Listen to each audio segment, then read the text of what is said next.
simular. Ahora sí estoy grabando.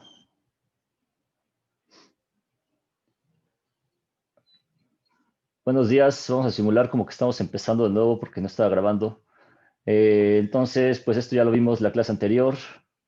Y nada más recordando, tenemos curva de inflow, curva de outflow y ahora veamos un video. Listo, resumido. Ahora sí, vamos a ver un video considerando una terminación en donde tenemos un gravel pack, ¿ok? O un empacamiento de grava.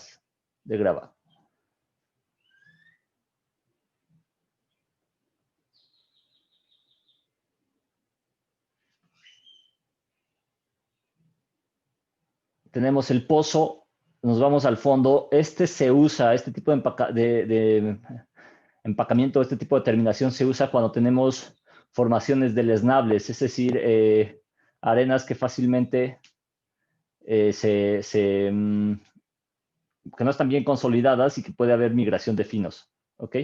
Entonces se baja este elemento y como su nombre lo dice, bueno, en el interior tiene una especie como de filtro, como si fuera el filtro del agua.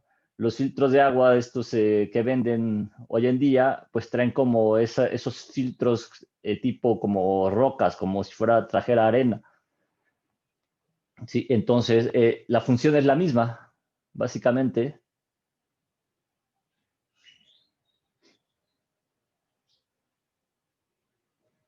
Aquí se está llenando, aquí se está incorporando esta arena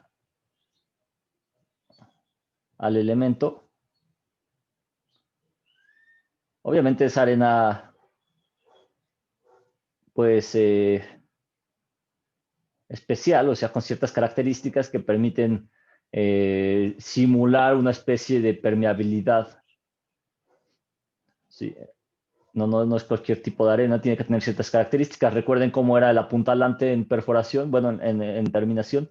El apuntalante, pues tiene que tener una cierta redondez, tiene que tener una cierta esfericidad. Y aquí está esta grava, este empaque, ¿no? Y observen cómo forma algo similar a lo que yo les comentaba, que es como si fuera el filtro del agua. Se forman este filtro natural, bueno, es un filtro natural, más bien es un filtro inducido, en donde cuando venga el pozo, vengan los fluidos,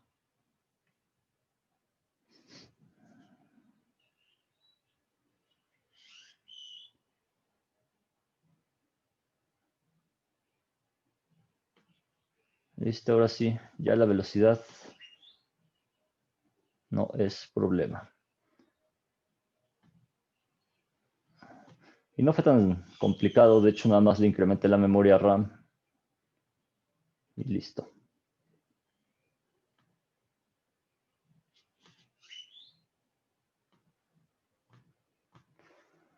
A ver, a ver, a ver.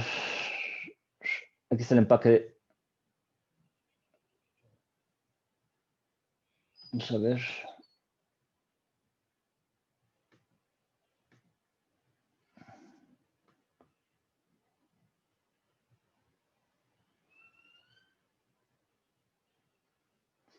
Está corriendo la herramienta. Aquí está ya.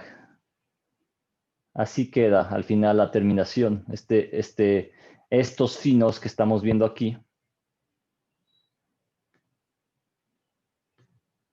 Estos son los que buscamos evitar que se metan al pozo. ¿Por qué? Porque no estamos hablando de unos cuantos metros cúbicos. Estamos hablando de 15 metros cúbicos, 20 metros cúbicos, 50 metros cúbicos que pueden, de hecho, llenarnos el pozo.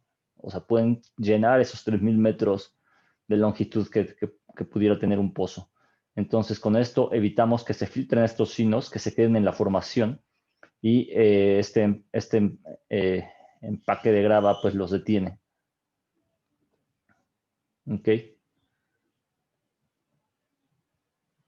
Y pues al final ya tenemos la producción por el interior de la tubería de producción. Pero esa es una caída de presión adicional que tenemos. ¿Sí? A eso me refiero con las caídas de presión que son derivadas también de la terminación. Entonces, imagínense que ustedes tuvieran gravel pack y imagínense que ustedes tuvieran también un estrangulador de fondo en esta parte. Necesitarían considerar ambas caídas de presión, ambos delta P. ¿Ok? Listo.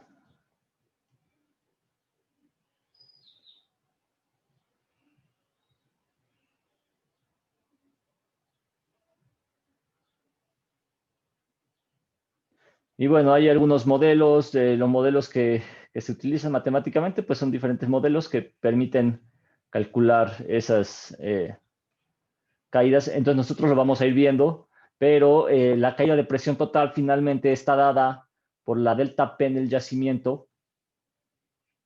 Es decir, esta delta P se la vamos a restar a la PWS.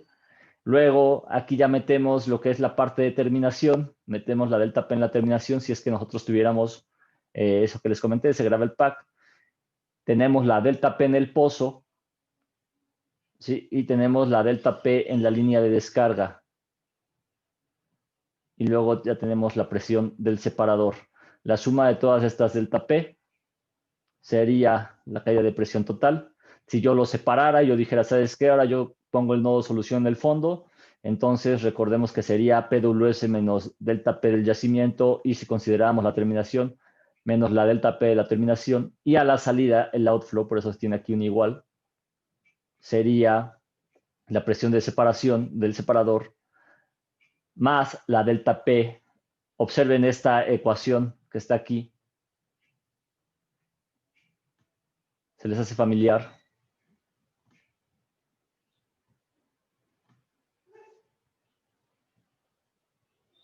Entonces, más la delta P de la línea de descarga, más la delta P del pozo, y si tuviéramos un estrangulador, más la delta P del estrangulador.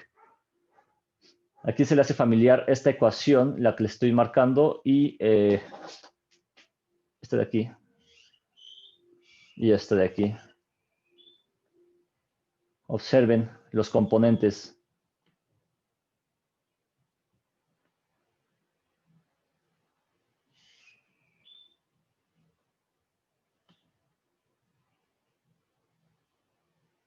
¿En dónde la han visto?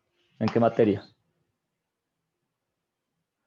Bernoulli, sale de la de Bernoulli, pero no es la de Bernoulli. Mecánica de fluidos, mecánica, sí, sí es parte de mecánica de fluidos. Hay otra materia y de hecho muchos la tienen que estar llevando, o bueno, es de este semestre. Ya les di el super tip. Flujo multifásico, así es, Navarro. Flujo multifásico, y aquí están los componentes de flujo multifásico. Estos los vamos a ver. Nada más se los comento. Recuerden que es elevación, aceleración y... Se me fue el otro, aceleración, elevación,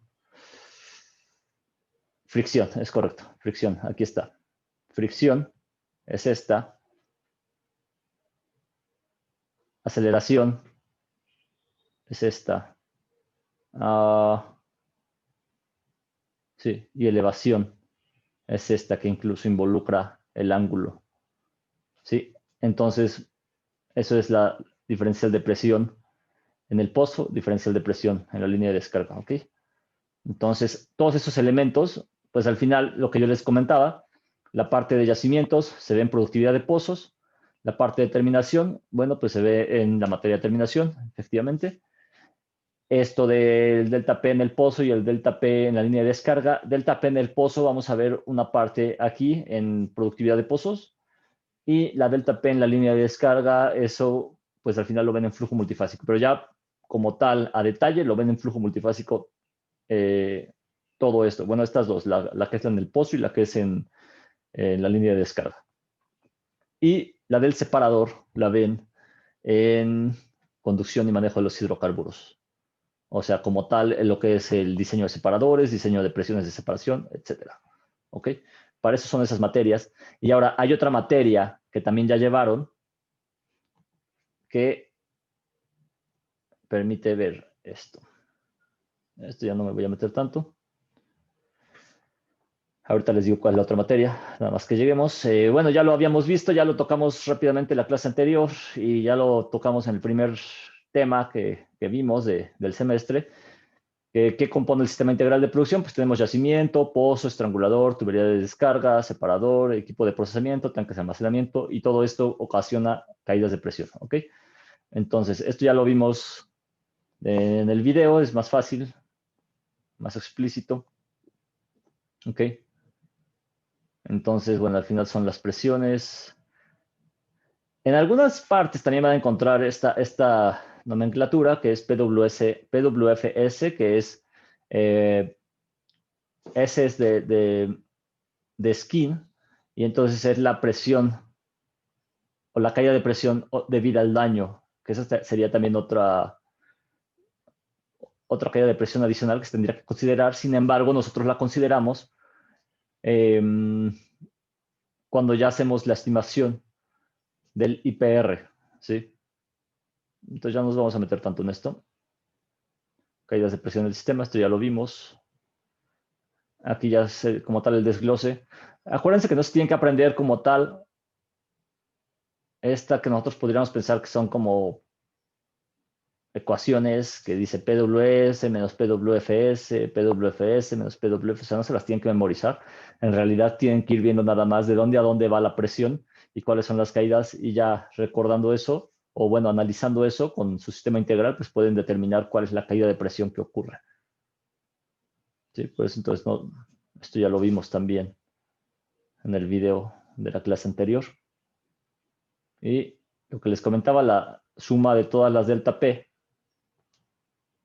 del yacimiento, de la terminación, de la tubería de producción y de la línea de descarga, nos da la delta P total, que sería al final PWS menos presión del separador. Comportamiento típico, esta curva de qué es? Curva de comportamiento de afluencia. Ok, curva de IPR, recuérdenla. ¿Cómo lo sacaban? Con Vogel, con Darcy, con generalizado. Hay otros modelos que vamos a ver o mencionar rápidamente más adelante.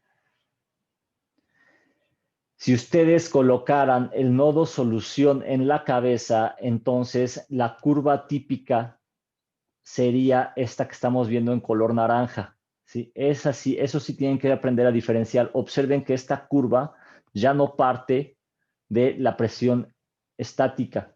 Esta curva naranja ya parte de otra presión que sería la presión máxima en cabeza que yo pudiera tener y la presión tanto mínima como la variación en las presiones. Entonces, ¿cómo se traza esta curva de la presión en cabeza? Que sería una curva de outflow, ¿sí? Pero sería prácticamente igual. Si la suma de, o bueno, si yo colocara como nodo solución la cabeza, entonces esto sería representante o representativo de una curva de inflow con nodo solución en cabeza. Con nodo solución en fondo, esto sería, esta curva de comportamiento de afluencia sería una curva de IPR que sería la curva de inflow. ¿Ok? Entonces, nada más para que aprendan a diferenciar esto. Y si yo colocara como nodo solución el estrangulador, entonces este sería el comportamiento que yo tendría. ¿Ok? Entonces observen cómo partimos de una presión estática y luego vamos cayendo, es decir, es como si fuéramos yéndonos de abajo hacia arriba, como si yo tuviera mi pozo aquí. Entonces yo estoy yéndome de la presión estática, luego llego a la presión de fondo fluyendo, que sería esta. Luego subo, subo, subo, subo, subo y llego a la presión en cabeza y luego continúo avanzando a través de mi línea de descarga hasta llegar al separador, ¿sí?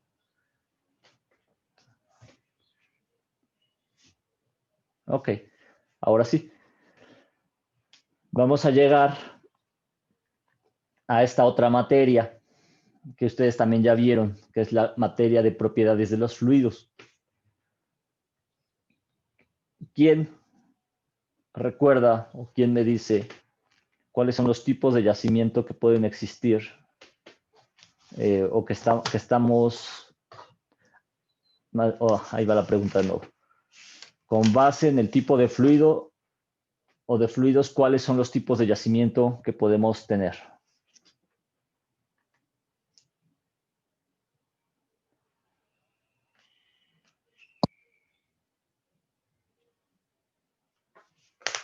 Cinco, así es, Navarro, son 5. Aceite negro, ese es 1.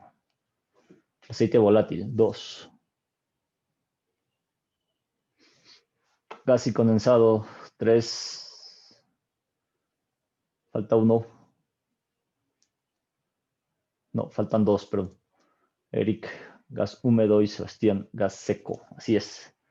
Listo, excelente. 5 tipos de yacimientos. Ok. De nuevo, aceite negro, eh, aceite volátil, gas y condensado, gas seco o gas húmedo primero y gas seco. Ok. Entonces, listo, ya los tenemos. Ahora, estas son características muy generales, empezando por el gas seco. Tiene relaciones gas-aceite mayores a 100,000 pies cúbicos por barril. En realidad, en ocasiones, pues esto ni siquiera se llega a presentar como tal. Digo, pues, ni siquiera tendríamos esto es en superficie, por eso es que tenemos alguna ligera, muy ligera condensación que se pudiera dar en superficie. Sin embargo, en ocasiones, bueno, pues ni siquiera podemos tener presencia de líquidos. Y observen el punto crítico, cómo se va a ir desfasando. Observen en dónde está. Ahora está del lado izquierdo y está abajo. ¿Ok? Cuando nosotros vayamos avanzando con el tipo de yacimiento, este punto crítico se va a ir moviendo. En este momento, nosotros, nuestra presión del yacimiento está fuera de la envolvente de fases.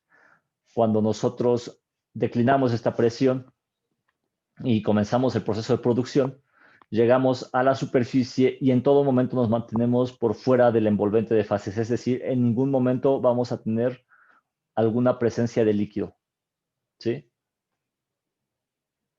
En comparación con el gas húmedo, que inicia la presión a un cierto punto, pero dense cuenta de algo, que en la medida que nosotros vamos declinando la presión del yacimiento, entonces nosotros vamos avanzando a través del sistema integral de producción y vamos a suponer que estamos en el yacimiento, pasamos por el medio poroso. Esta parte es cuando estamos pasando por la tubería de producción y a lo largo de este proceso de ir atravesando la tubería de producción, llegamos, pasamos a través del separador, pasamos a través a través del estrangulador, a través de la línea de descarga y llegamos hasta el separador, pero en algún punto, no sabemos en dónde, vamos a entrar al envolvente de fases, en donde ya tenemos presencia de líquidos. Estos líquidos se van a presentar, pero ya cuando estemos en superficie, la mayoría de las veces, no se presentan. En algunas ocasiones se llegan a presentar cuando vamos ya sobre pasando a través de la línea de producción, de la tubería de producción, y esos mismos líquidos se empiezan a depositar en el fondo del pozo, ¿sí? Pero no se presentan en el yacimiento, esa es la parte importante. Se presentan ya en el sistema integral de producción. Estos líquidos en muchas ocasiones nos llegan a taponar o nos llegan a generar una columna bastante pesada en la cara de la entrada de los disparos y bueno, en ocasiones también llegan a causar un problema. Estos líquidos o estos condensados que se presentan en este tipo de yacimientos de gas húmedo tienen una densidad de 60 a 70 API, es decir, son condensados muy ligeros, tienen un alto costo en el mercado y si nosotros nos vamos a la gama de colores que tenemos aquí abajo, nos podríamos encontrar que son de estos dos últimos, son casi gasolinas. Sí, no es como tal que ustedes puedan llegar y echarle condensado a su auto, porque eso sería absurdo, pero pues son hidrocarburos realmente ligeros que tienen un alto costo. Listo, ok. Entonces luego tenemos los yacimientos de gas y condensado, que también tienen unas relaciones gas líquido entre 3.000 y 100.000. Y ahora observen cómo el punto crítico se ha desfasado. Del lado derecho, recuerden que ustedes tienen puro gas en la parte de afuera de la curva y del lado izquierdo ustedes tienen líquido. Ahora, ¿en dónde está su presión de yacimiento? Está en la parte de gas. ¿Ok?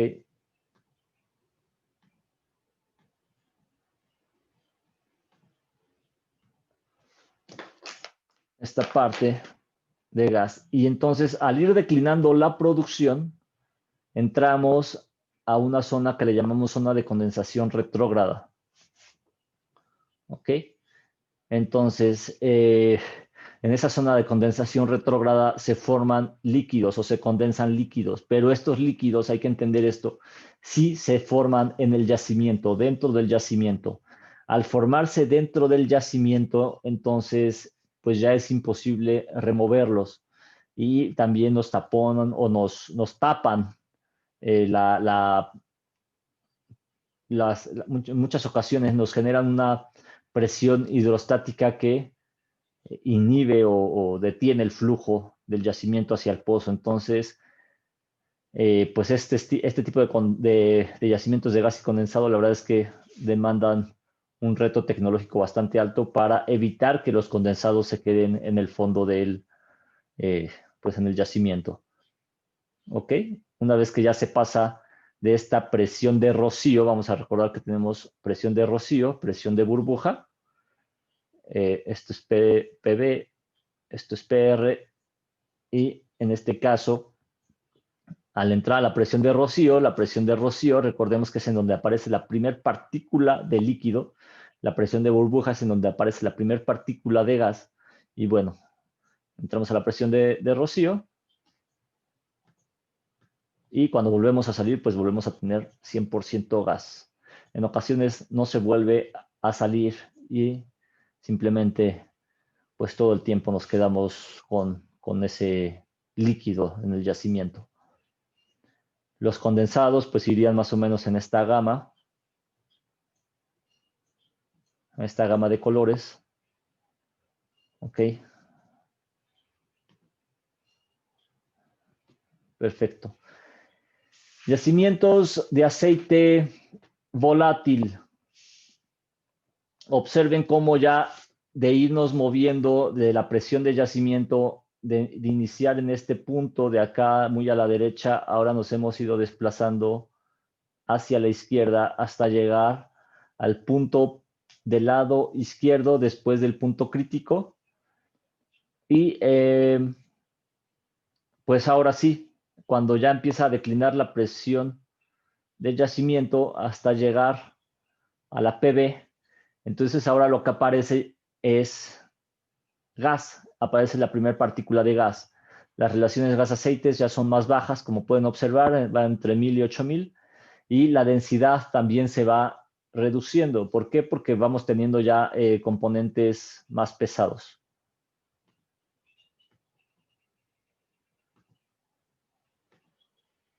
¿Ok? Entonces, en la medida que nosotros vamos teniendo componentes más pesados, pues también vamos reduciendo esa densidad y vamos reduciendo también nuestra relación gas-aceite. Y de igual manera el VO, ahora sí ya tenemos VO, cuando teníamos gas no teníamos VO, pero ahora sí ya podemos tener este factor de volumen y con valores mayores a 2. Ahora si nosotros nos vamos al aceite negro, nosotros vamos a tener factores de volumen menores a 2. Densidades de API menores a 45. Y bueno, aquí es en donde ya también entramos en esta gama de colores. ¿Ok? En ocasiones llega por acá. Ya, este último pues es un aceite negro y ahí, como podemos ver pues es un aceite pesado. Pero observen ya simplemente cómo el punto crítico ya quedó desfasado. Nuestra presión de yacimiento ya está alejada del punto crítico y ahora sí ya, cuando ya estamos en aceite negro, la cantidad de aceite respecto del gas, es decir, la relación gas-aceite, pues va a ser muy baja, menores a 1000. ¿Ok? Entonces, bueno, este es un repaso general Y bueno, aquí hay un ejemplo, algunos ejemplos de composiciones. Simplemente aquí es importante destacar, nada más observen cómo la cantidad en un aceite negro, la cantidad de componentes ligeros como son el C1 y el CO2 son bastante bajas estas porciones o estas fracciones en comparación con el aceite volátil. ¿Sí? Si nosotros nos vamos a gas y condensado, bueno, observen cómo la fracción o sí, la cantidad de componentes ligeros pues es totalmente mayor, ¿no? 87.4 y ya no se diga nada, no se diga más de aceite, digo de gas húmedo y pues definitivamente el gas seco predomina en la cuestión de componentes ligeros como el C1 y el C2. ¿Ok? Y observen cómo el gas seco ya definitivamente no tiene ningún componente pesado, ni C6 ni C7. ¿Sí? Porque ya no vamos a tener presencia de condensados en comparación con el gas húmedo.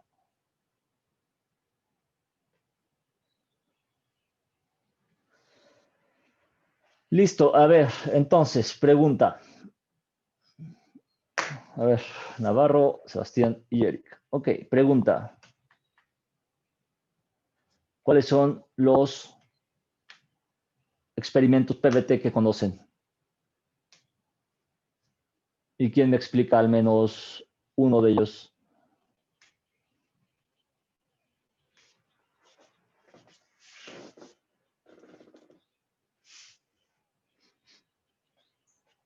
PVT, ingeniero. Experimento PVT Navarro. Experimentos, no correlaciones. Recuerden que hay experimentos PVT para obtener las propiedades de los fluidos.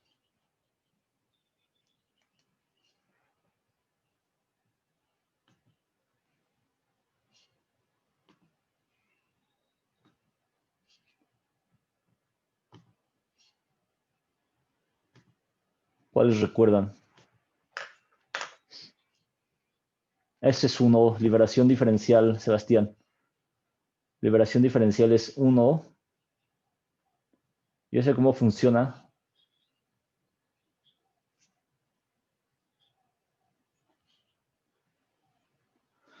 Gonzalo, estudios con sondas y núcleos en laboratorios. Sí, o sea, tú bajas como tal la sonda. Vamos a suponer que cortas un núcleo, que lo mantienes a las condiciones de presión y temperatura, te lo llevas al laboratorio y ya en el laboratorio le haces diferentes pruebas que te permitan obtener las propiedades de los fluidos que tienes en el yacimiento. Entonces, una de esas pruebas es la liberación diferencial, como dice Sebastián, o la liberación flash también, que nos dio, esa también es lo que dice Eric. Esas son son pruebas PVT, hay, son dos, bueno, llevan dos, ¿cuál otra? ¿Cuál otro recuerdan? Ya llevan dos, separación flash, liberación diferencial. A ver, entonces, sí, como dice Sebastián, se lleva la celda a condiciones de yacimiento, de presión, temperatura y volumen y se busca ver hasta dónde llega la PVT. Así es parte de lo que se busca. Sin embargo, bueno, hay una diferencia entre la diferencial y la separación flash. ¿Ok?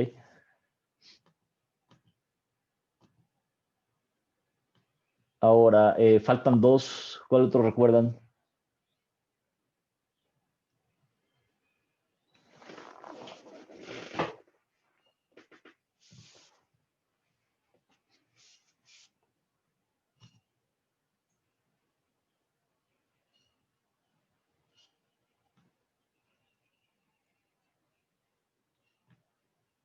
Ok. Faltaría, así es, Aldo, prueba de agotamiento a volumen constante para aceite volátil y gas. en todas las pruebas prácticamente se busca reproducir las caídas de presión dentro del yacimiento. Sin embargo, bueno, para la prueba de separación flash, esta representa más el comportamiento a lo largo de la línea de producción. ¿Por qué? Porque no estamos quitando gas, es decir, todo el gas está fluyendo siempre dentro de la tubería de producción. La prueba de separación diferencial busca reproducir más el comportamiento que tenemos ya en el separador. Entonces, tenemos también la prueba de separadores. Tenemos el análisis composicional, bueno, este es uno. Tenemos la separación flash, tenemos la separación diferencial, tenemos la separación en etapas, que también le llama, o también lo podemos hacer con prueba de separadores, en donde estamos separando una parte de gas, el líquido lo pasamos a otra sección, luego volvemos a separar este gas y volvemos a mandar el líquido a otro separador, y en ese proceso pues vamos reduciendo la presión, ¿no? Entonces son 5 tipos de pruebas PVT que vamos a tener, ¿ok? Entonces, pues es importante que las sepan, es importante que las investiguen. De hecho, ya les dejaré alguna tarea para que investiguen esto. Entonces, esto es un recordatorio de lo que ustedes vieron en propiedades de los fluidos. Tenemos diferentes tipos de propiedades de los fluidos. Vamos a recordar algunas. Yo ya tengo mis pruebas PVT.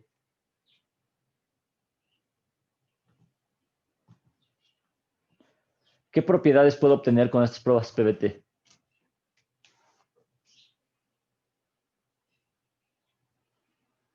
Densidad, así es, densidad del gas y densidad del líquido, ¿ok? Densidad, gas, aceite, vamos a ponerle. ¿Qué otra propiedad? Factor de compresibilidad, CG, CO. ¿Cuál otra? Veo, como dice Sebastián, veo GIW. ¿Cuál otra?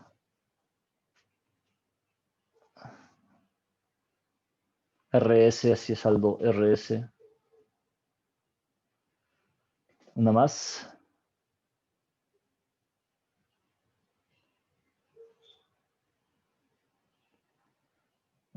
BO, BG, RS, SG. Ok, falta una bastante importante. RGA. Ok.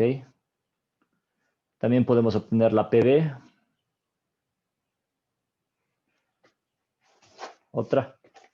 Hay una muy importante que juega un papel bastante importante.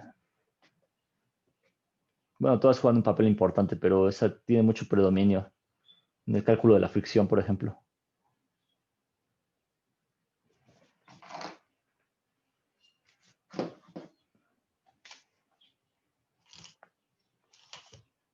Viscosidad, así es. Viscosidad. Ahí está. Viscosidad tanto del gas como del aceite. Así es, la viscosidad tiene un papel muy importante a la hora del cálculo de la fricción. Está dentro del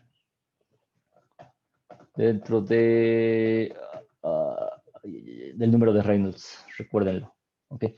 Entonces, con las pruebas PVT yo puedo encontrar este tipo de propiedades de los fluidos. Se pueden obtener todavía otro tipo de propiedades, pero pues prácticamente estas son las más relevantes.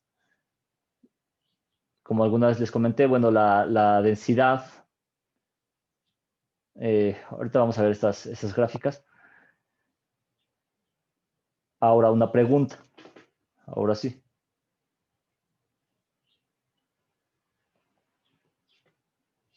¿Qué correlaciones recuerdan otra vez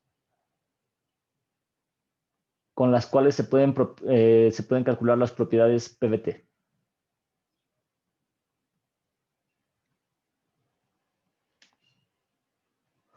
Vázquez, Standing, ok, excelente.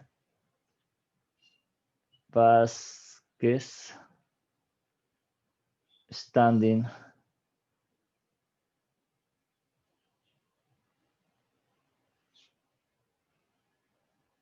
Lassater, Einstein,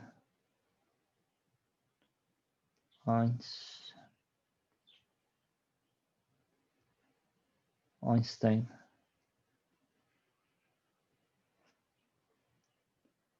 ¿Cuál falta, Navarro? Está Lee para gas. Standing y Katz.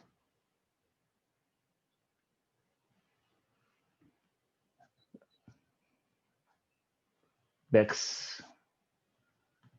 No, Bex no. Bex es, esas son correlaciones para flujo multifásico. Aldo. Vázquez, Standing, Lassater. Está también Hussein. Esa es para aceite pesado. Sí. Ok, estas son algunas. Todas estas las vieron en la materia de propiedades de los fluidos. No todas, pero sí, al menos Vázquez o Standing, o quizás Lassater. ¿Sí? Y eso es para comprender para qué nos sirve. ¿Para qué nos va a servir? Porque todo esto nos va a generar caídas de presión. Todas estas propiedades nos van a causar un delta P. ¿Ok? Entonces, ¿qué ocurre con la densidad? Recordando esto, ya lo habíamos comentado en alguna ocasión. ¿Sí? Partimos de la presión de yacimiento y nosotros leemos la gráfica de derecha a izquierda. Quiere decir que nosotros al ir disminuyendo la presión, vamos a ir acercándonos al punto de burbuja y esto va a generar que haya una expansión del gas. Esa expansión del gas, al estar todavía dentro del aceite, nos va a ayudar a disminuir la viscosidad, la densidad. Pero una vez que se alcanza la presión de burbuja y se empiezan a liberar estas partículas ligeras, entonces pues ya no va a haber esa ayuda que traía el aceite, ya no va a ser tan ligero y entonces pues se empieza a incrementar el factor de viscosidad. ¿Ok? Aquí ya hasta que se llega a donde este punto pues sería el punto del separador, a esta presión, donde ya se liberó prácticamente todo el gas. Y con base en la densidad pues hay una clasificación de los aceites y se puede clasificar desde aceite extra pesado hasta aceite súper ligero, dependiendo del tipo de densidad o de grados API. ¿Ok? En México, como tal, tenemos diferentes tipos de aceites. Los principales o los de exportación son el Maya, el Istmo, el Olmeca y también tenemos otro que se llama Altamira. Factor de compresibilidad Z. Esto es para gases reales. Tenemos también, en la medida que nosotros disminuimos la presión, nosotros también nos vamos a ir acercando a este valor de 1. ¿Ok? Entonces, este es un factor de desviación que recordemos que solo aplica en gases reales. Y esto es lo que hace la diferencia respecto a gases ideales. Respecto al factor de volumen, igual, si nosotros partiéramos de la presión del yacimiento y comenzamos a disminuir esa presión, nosotros también vamos a tener que antes de la presión de burbuja, vamos a tener una expansión del gas, es decir, no hay liberación todavía de ningún componente hasta que lleguemos a PB. Una vez que llegamos a PB, entonces ya tenemos esa liberación de esos componentes ligeros y en ese momento el factor de volumen pues empieza a disminuir. Recordemos que el factor de volumen es la relación que existe del volumen de aceite más gas disuelto, ¿ok? Es decir, en el yacimiento, en comparación con el volumen de aceite, ¿sí? Ya sin gas. Entonces, por eso, matemáticamente, cuando nosotros tenemos más gas disuelto que incrementa el volumen, pues es cuando estamos yéndonos o acercándonos hacia la PB. Al llegar a PB, este gas disuelto prácticamente pues empieza a tender a cero hasta que ya llegaríamos a tener esta relación de volumen de aceite sobre volumen de aceite sin gas, ¿ok? Y por eso es que esta relación comienza a disminuir. Ahora, BG, pues lo mismo, aquí estamos hablando únicamente del volumen de gas a condiciones de presión y temperatura a un volumen de gas a condiciones ya de superficie. Por eso es que el volumen de gas, recordémoslo como lo que pasaba, lo que les había explicado con el efecto Joule-Thomson. Cuando empiezas a disminuir la presión, pues empieza a haber una expansión. Entonces el volumen obviamente empieza a ser mayor, sobre todo el gas que es altamente compresible. Entonces mientras más expandas o más presión le quites, pues más volumen vas a tener y por eso es que se cumple este comportamiento que empieza una tendencia hacia arriba. Relación de solubilidad, recuerden que es una línea recta. Es una línea recta hasta llegar a PB. ¿Por qué es una línea recta? Porque no le pueden disolver ya más gas. Es decir, ya el gas que tiene el yacimiento, pues ya es prácticamente todo. No le van a poder disolver más. Pero cuando ya empiece o cuando ya lleguemos a la presión de burbuja, entonces sí va a empezar a liberar componentes ligeros. Y al ir liberando estos componentes ligeros, pues eso nos va a dar una relación gas-aceite, porque esos componentes ligeros o esa producción de gas, pues la vamos a interpretar nosotros como gas producido. Entonces, después de PV es cuando tenemos esta variación en las tendencias entre RS y RGA, ¿sí? Entonces, esta parte ya es RGA y esto es RS. Dense cuenta que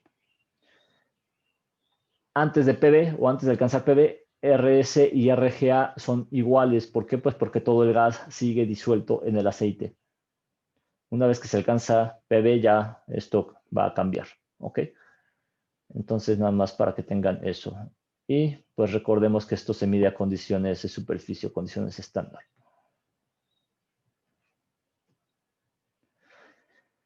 Y de una manera similar a la densidad, ocurre lo mismo con la viscosidad. Cuando yo estoy dentro del yacimiento y antes de PV, yo todavía tengo todos los elementos ligeros, todos los componentes ligeros dentro del aceite. Entonces, la expansión de estos componentes ligeros que se encuentran dentro del aceite reduce la viscosidad. ¿Por qué? Pues porque el gas tiene menor viscosidad y como todavía está dentro del aceite, bueno, pues eso hace que sea baja.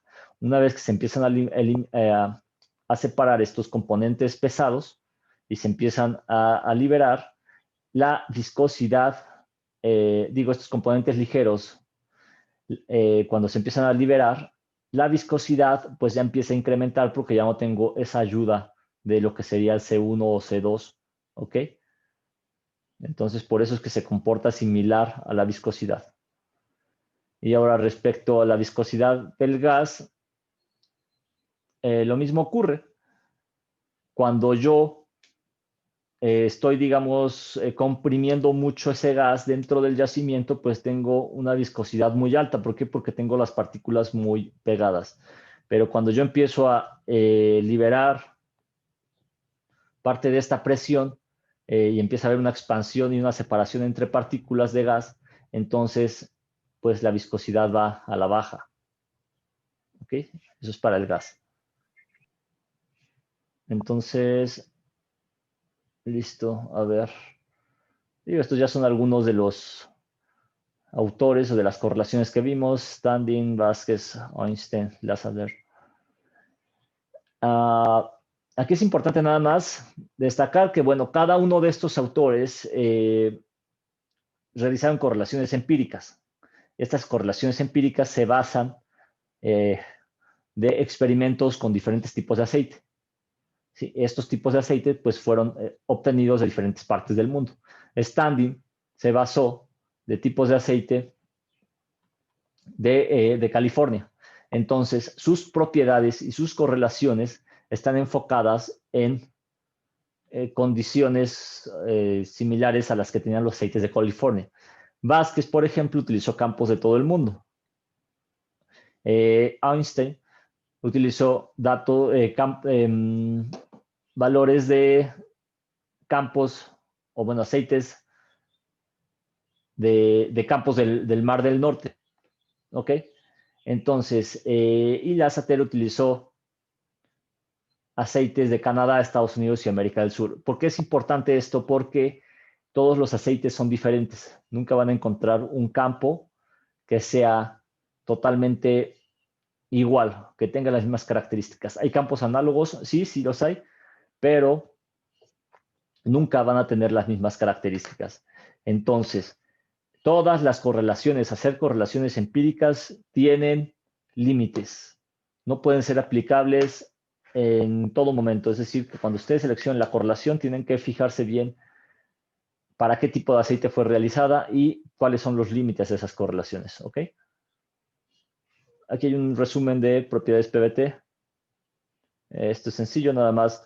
Esto es como un reporte de los que se entrega cuando ya se manda la prueba. Por ejemplo, yo que soy el operador, se la mando a la empresa, no sé, vamos a suponer a Schlumberger, y ya SLB me responde y me dice, ¿sabes qué? Pues a la condición de presión, de temperatura, yo obtuve una presión de saturación, que es una PB, de 353, nos da la relación gas-aceite, nos da el factor de volumen también, a condiciones de presión y temperatura. Y observen aquí cómo se realizó, cómo se realizaron una prueba flash, una prueba de agotamiento a volumen constante y una prueba de separadores. Y algo, no sé, de repente ya como que está fallando esto.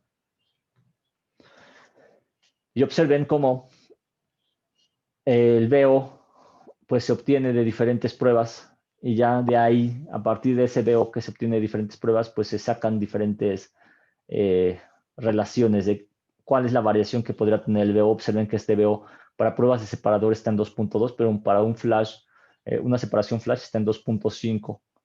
Para un un agotamiento a volumen constante está a 2.6. ¿Sí? Y lo mismo ocurre con la viscosidad. Ya también la prueba nos da viscosidad, nos da compresibilidad, nos da densidad. Y la densidad, pues igual, para las diferentes pruebas, se saca, por ejemplo, para separación flash de 42 API, agotamiento constante 40 y prueba de separador 44. Entonces, a partir de estos datos de 42, 40, 44, bueno, ya sacamos más o menos un estimado de cuánto podría tener de grados API nuestro aceite. Entonces, para eso es importante utilizar las pruebas PBT. Y vamos a ver más adelante la importancia. Con eso terminamos el tema de pruebas PBT o de la parte de propiedades de los fluidos. Vimos también ya lo que fueron las caídas de presión. Entonces, rápidamente,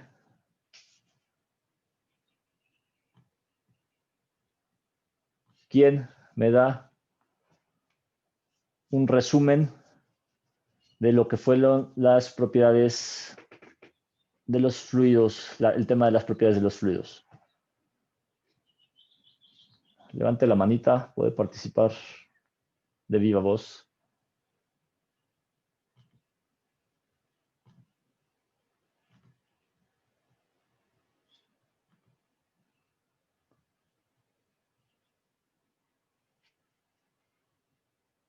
Vamos a ver.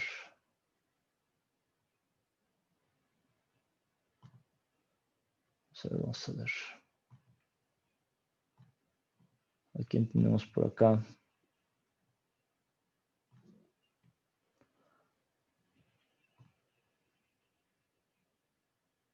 Ok, a ver, vamos a ver, pues Eduardo, a ver Eduardo.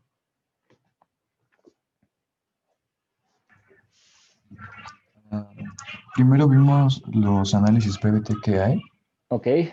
que fueron la separación flash, la liberación diferencial, la separación por etapas, Así es. el análisis composicional y la cromatografía, que eso es exclusivo para gas. Ujú. Después vimos las propiedades de los fluidos que podemos obtener con esos análisis, que son las densidades de los fluidos, los factores de compresibilidad, Sí. los BO, BG, los factores volumétricos, la relación de seguridad, la relación gas-aceite, también la presión de burbuja y la viscosidad igual de los fluidos. Y ya después eh, vimos las correlaciones con las que podemos obtener propiedades de los fluidos. Ok. Y son las de Vázquez, y con esa podemos obtener la relación de seguridad y el BO, Así la de es. Stani, que podemos Sí. obtener la relación de seguridad, la presión de burbuja, el BO, la compresibilidad del aceite y la viscosidad del aceite. La de Einstein, que podemos sacar la presión de burbuja, la relación de seguridad, el BO y el BT. Y por último, la de Lassater, donde podemos obtener la presión de burbuja, la densidad del aceite, la relación de solubilidad y la viscosidad del Ok. aceite. Excelente, Eduardo. Sí, pues digo, lo diste bastante resumido, bastante bien. Muy bien, Eduardo, gracias. Listo. Participación. Eh, el siguiente tema es fundamentos de flujo multifásico en tuberías. Entonces, ya estamos tocando temas que van relacionados con la parte de análisis nodal. Vimos lo que son propiedades de los fluidos. Viene la parte de flujo multifásico, que ustedes están llevando esta materia. Ahí lo van a ver a detalle. Sin embargo, también es importante y es parte también de la parte de productividad de pozos. Entonces, déjenme ver. Déjenme ver cómo andamos de tiempo.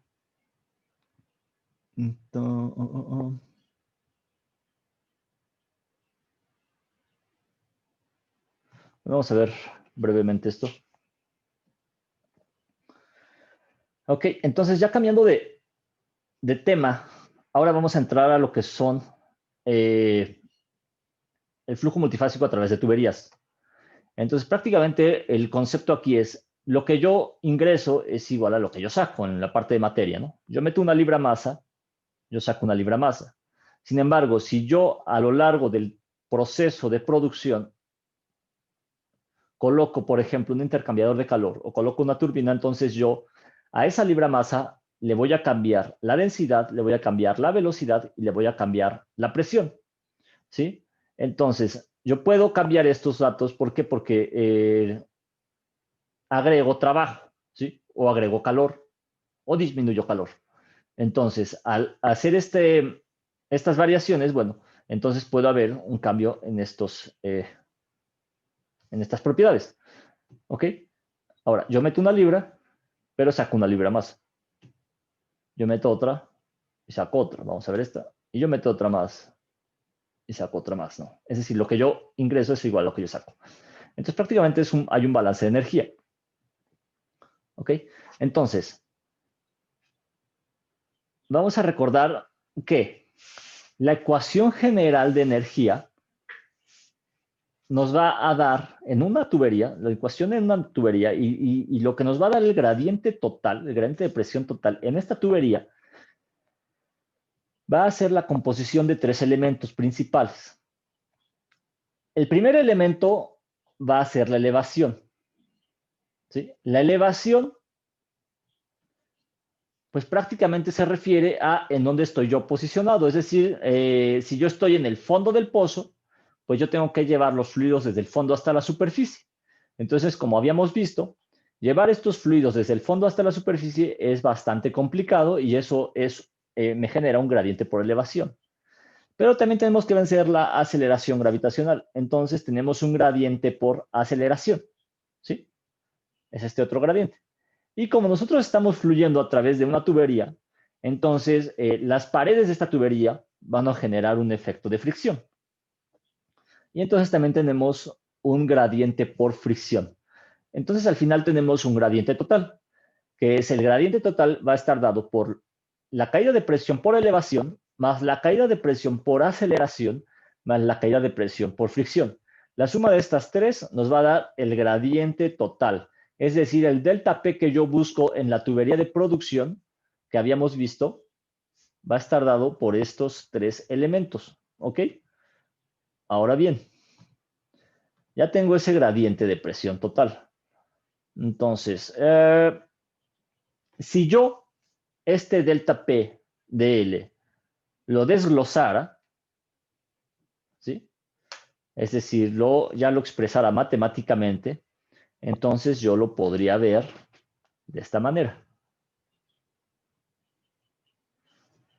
Rho G por el seno de teta. El seno de teta pues nos da la inclinación. Rho nos da la densidad. Al darnos la densidad, esto nos da un gradiente. ¿Qué gradiente es? Pues es el gradiente por elevación. ¿Por qué? Porque observen que este gradiente por elevación es bastante importante por este componente que es la densidad. La densidad, entonces, nos va a dar la presión de la columna que yo tengo que levantar. Esa es la elevación. ¿Ok? Ahora, el gradiente por fricción ya involucra otro elemento, otro componente que es esta fricción. Recordemos que si nosotros nos vamos al número de Reynolds y nos vamos al diagrama de Moody, nosotros vamos a poder calcular la fricción. Pero la fricción también involucra a la viscosidad, ¿sí? Recuerden eso. Entonces, esto también está en función de la viscosidad. Entonces, este elemento también es bastante importante porque si ustedes consideran, si estuviéramos en flujo vertical, si ustedes consideran que tienen que vencer 2.000 o 3.000 metros de fricción a lo largo de toda la tubería, pues entonces este delta P va a ser bastante grande. Y lo mismo pasaría si nosotros tuviéramos que vencer en una tubería o en un ducto 2.000 o 3.000 kilómetros, digo 2.000 o 3.000 metros, es decir, 2 o 3 kilómetros o 5 kilómetros de flujo a lo largo de este ducto. Entonces, eso nos va a generar también caída de presión. Y finalmente tenemos un elemento más que es la aceleración. ¿Ok? Este elemento de aceleración pues está en función de la velocidad de los fluidos. ¿Sí? Ahora, aquí es importante destacar algo.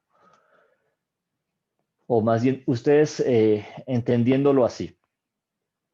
Si yo hablo de flujo multifásico vertical, ¿qué elementos o cuáles elementos son los que ustedes consideran que van a tener mayor impacto en el gradiente de presión total? Menciónenme dos elementos que ustedes consideran que son los que van a tener mayor impacto cuando yo tenga flujo multifásico vertical. De estos tres, menciónenme dos. ¿Cuáles consideran?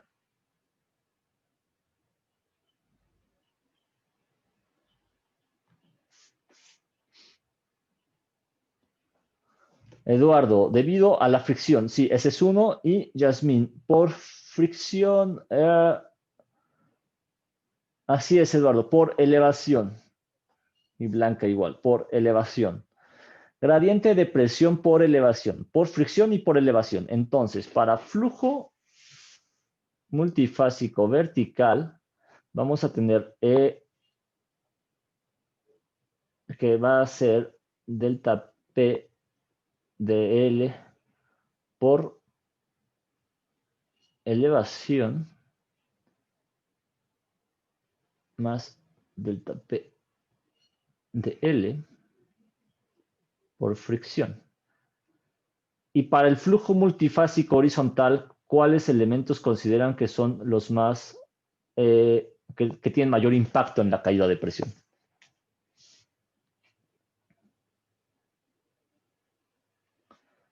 elevación y aceleración. No, aceleración, Yasmín, aceleración y elevación. ¿Quién más? Fricción y aceleración, nos dice Navarro. Aceleración y fricción, Eduardo. Es correcto, fricción y aceleración. Fricción.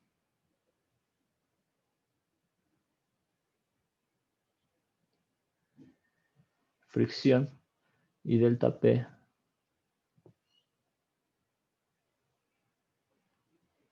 Por aceleración. Los dos elementos que más predominan en el flujo multifásico horizontal son la fricción y la aceleración. Los dos elementos que más predominan en el flujo multifásico vertical son el de elevación y el de fricción.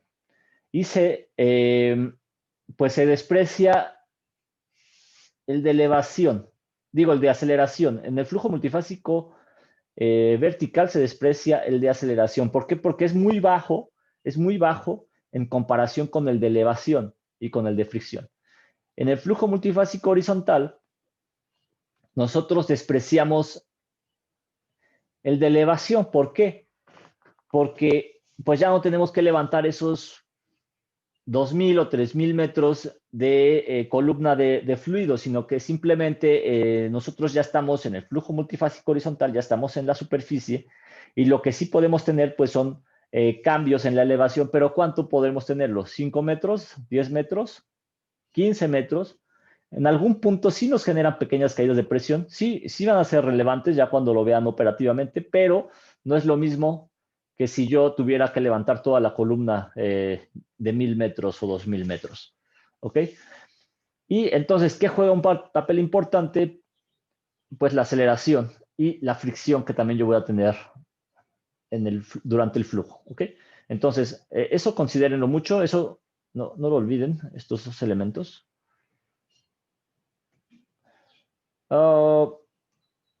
Y bueno, ya nada más se los menciono.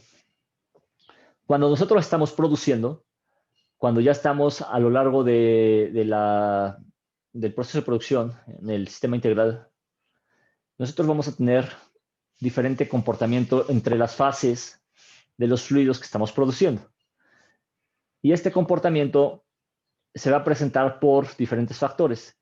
Y entre ellos están estos factores que se les llama resbalamiento, colgamiento, y por los cambios en las velocidades también, tanto la velocidad del gas como la velocidad del líquido, y pues también por las densidades. Y todo esto, todos estos elementos nos van a llevar a algo que se llama patrones de flujo. ¿Sí? Entonces, estos patrones de flujo van a estar en función de resbalamiento, del colgamiento, de las velocidades superficiales, velocidades actuales, velocidad de la mezcla, de la viscosidad y de la densidad. Y estos patrones de flujo van a ser predominantes en la caída de presión. Pero eso lo vamos a ver ya el siguiente tema. ¿Alguna pregunta o alguna duda?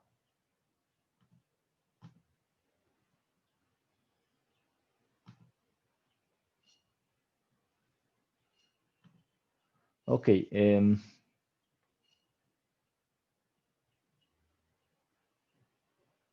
Listo, pues si no hay dudas, si no hay preguntas, hasta aquí le dejamos. Nos vemos el próximo.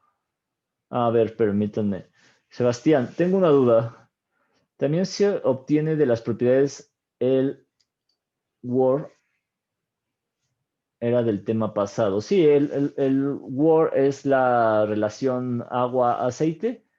Y efectivamente, tú ya de las propiedades PVT también obtienes no nada más las propiedades PVT del gas ni del aceite, sino también tienes que obtener las del agua, porque el agua también tiene una compresibilidad, también hay un factor de volumen del agua, el agua tiene salinidad, el agua tiene también,